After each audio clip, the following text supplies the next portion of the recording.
ঢাকা বিশ্ববিদ্যালয়ের হলগুলোতে দলীয় লেজুর ভিত্তিক রাজনীতি নিষিদ্ধ হওয়া কেন সমগ্র দেশের জন্য অত্যন্ত গুরুত্বপূর্ণ।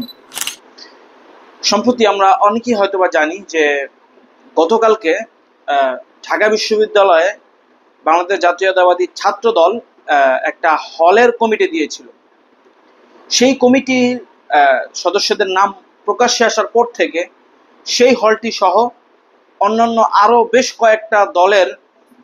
কয়েকটা হলের শিক্ষার্থীরা তাৎক্ষণিক প্রতিক্রিয়ায় বাইরে বের হয়ে এসেছিল এবং প্রথমে রাজু ভাস্কর্য, টিএসসি এলাকা, এরপরে ঢাকা বিশ্ববিদ্যালয়ের যিনি ভিসি রয়েছেন তার যে বাসভবন, সে বাসভবনের সামনে শিক্ষার্থীরা বিক্ষোভ কর্মসূচি পালন করে এবং ভিসি মহোদয় এক পর্যায়ে তার বাসা থেকে বের হয়ে এসে তিনি ঘোষণা দিতে বাধ্য হন যে ঢাকা বিশ্ববিদ্যালয়ের কোনো হলে কোনো লেজুর ভিত্তিক ছাত্র রাজনীতি চলবে না।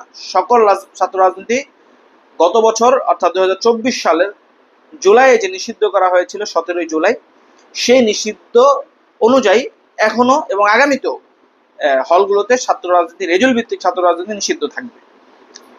দেখেন, এই যে লেজুর ভিত্তিক দলীয় ছাত্র রাজনীতি, এই রাজনীতিটা ঢাকা বিশ্ববিদ্যালয়ের মতো একটা দেশের শুধু নয় বরং এই প্রাচ্যের অক্সফোর্ড খ্যাত এই সুনামধন্য প্রতিষ্ঠানের হলগুলোতে লেজুর ভিত্তিক ছাত্র রাজনীতি চলা, এটা নিঃসন্দেহে অত্যন্ত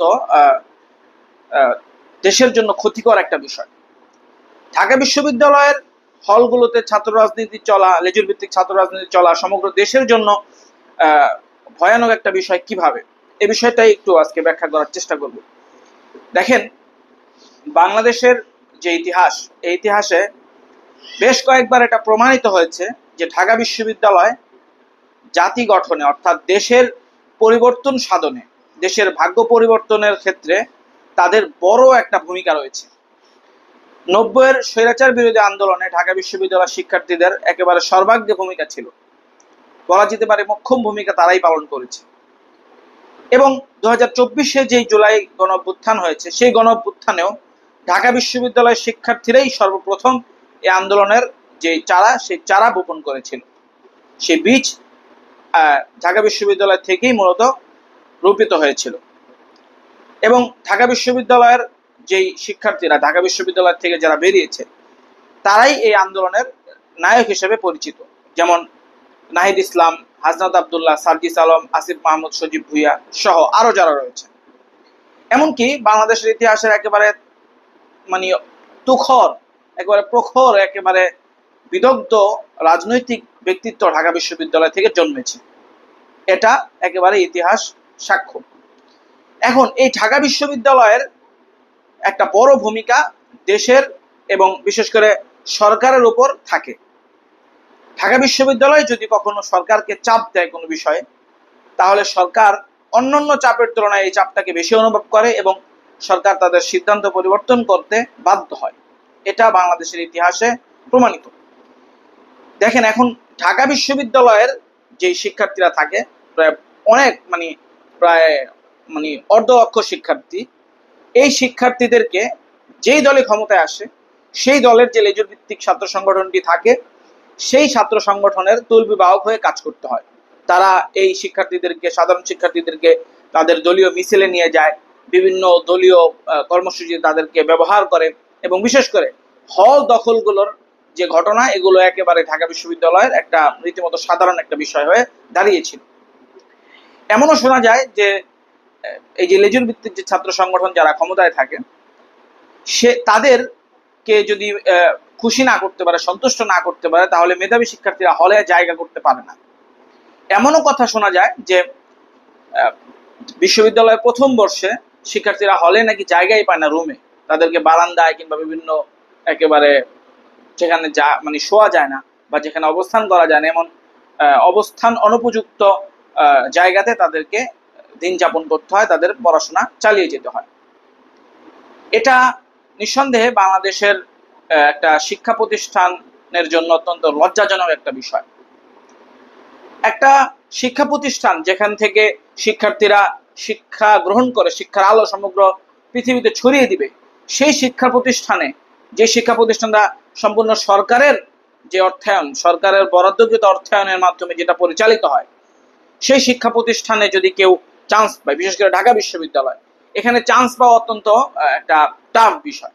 একজন মেধাবী শিক্ষার্থী সারা জীবন সাধনা করে, পরিশ্রম করে সে ঢাকা বিশ্ববিদ্যালয়ে ভর্তি হওয়ার চান্স পেল, সরকার যেন তার শিক্ষা যেই খরচ সেটা যেন বহন করে, এই জন্য সে সুযোগ পেল। সরকার তার জন্য যেটা বরাদ্দ করেছে, সেই বরাদ্দকৃত সুযোগ সুবিধাটা একটা দলের লেজুর ভিত্তিক ছাত্র সংগঠনের নেতৃবৃন্দরা দখল করে এবং তাদেরকে সেই তাদের যেই প্রাপ্য যে অধিকার সেটা থেকে বঞ্চিত করে। এর চাইতে দুঃখজনক এবং দুর্ভাগ্যজনক, লজ্জাজনক কোনো বিষয় শিক্ষা প্রতিষ্ঠান কিংবা শিক্ষাঙ্গনের জন্য হতে পারে না। কিন্তু দুঃখজনক হলো সত্য, এই ঘটনাটাই আজও পর্যন্ত বাংলাদেশের ইতিহাসে ঘটে এসছে।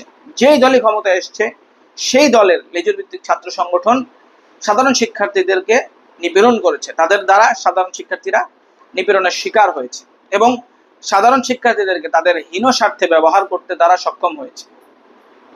কিন্তু জুলাই গণ অভ্যুত্থানে এই চিত্র ভেঙেই গণ অভ্যুত্থানের পাটাতন তৈরি হয়েছে। আমাদের মনে থাকার কথা যে যখন ঢাকা বিশ্ববিদ্যালয় বন্ধ করে দিল এবং অন্যান্য বিশ্ববিদ্যালয়গুলো বন্ধ ঘোষণা করলো, হল থেকে শিক্ষার্থীদেরকে বের করে দিল, এরপর থেকেই কিন্তু আন্দোলন এত উত্তপ্ত হয়েছে, আন্দোলনের আগুন এত ছড়িয়ে পড়েছে, উত্তপ্ততা এতটা বিস্তৃতি লাভ করেছে যে এই উত্তপ্ততা নিবারণ করা, নেভানোর ক্ষমতা হাসিনা প্রশাসনের ছিল না। এটা কখন হয়েছে? যখন আন্দোলনটা করার সময় শিক্ষার্থীদেরকে হল থেকে বের করে দেওয়া হয়েছিল, শিক্ষার্থীরা তখনই উত্তপ্ত হয়ে পরিস্থিতিকে উত্তপ্ত করে ফেলে, আন্দোলন একেবারে খাপছাড়া হয়ে যায়, শেখ হাসিনার আয়ত্তের বাইরে চলে যায়। এবং তখন আমরা দেখেছি যে সাধারণ শিক্ষার্থীরা কিভাবে তৎকালীন যেই আওয়ামী লীগের যে ছাত্র সংগঠন ছাত্রলীগকে কিভাবে হল থেকে পিটিয়ে বের করে দিয়েছে। তখন হলগুলোতে ছাত্র রাজনীতির কবর রচনা করেই মূলত এই জুলাই গণঅভ্যুত্থানের পাটাতন তৈরি হয়েছে এবং এখান থেকেই আন্দোলনের মেন যে উত্তপ্ততা, সেই উত্তপ্ততার সূচনা হয়েছে বলেই মোটামুটি বলা যেতে পারে।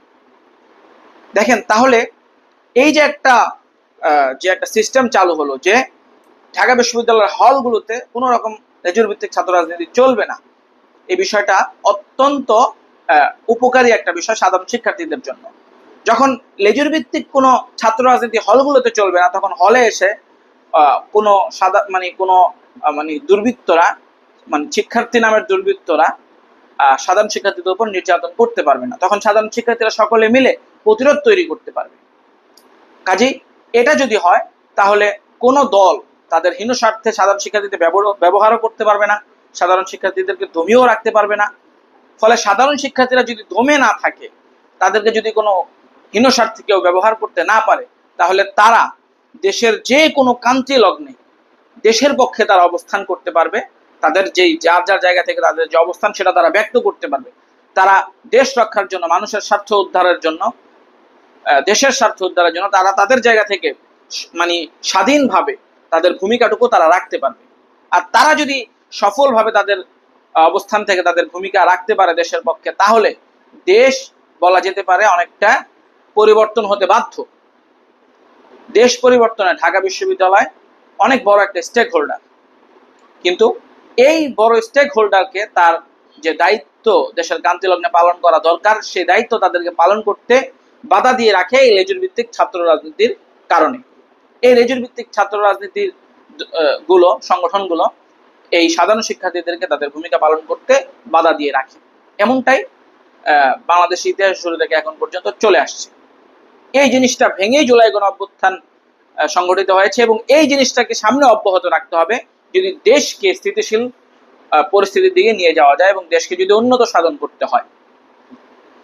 কাজে এই অর্থে ঢাকা বিশ্ববিদ্যালয়ের হলগুলোতে দলীয় লেজুর ভিত্তিক ছাত্র রাজনীতি নিষিদ্ধ হওয়া সমগ্র দেশের জন্য অত্যন্ত গুরুত্বপূর্ণ একটা বিষয়। যাই হোক, আল্লাহ তাআলা আমাদেরকে সবসময় দেশের পক্ষে নিজের অবস্থান ধরে রাখার তৌফিক দান করুক এবং প্রতিটা ক্ষেত্রে, প্রতিটা সেক্টরে যে সিদ্ধান্তগুলো গ্রহণ করলে সামগ্রিকভাবে দেশ এবং জাতি উপকৃত হবে, সেই সিদ্ধান্তগুলোই আমাদের সরকারকে এবং আমাদের সকলকে গ্রহণ করার তৌফিক দান করুক। আমিন ইয়া রাব্বাল আলামিন।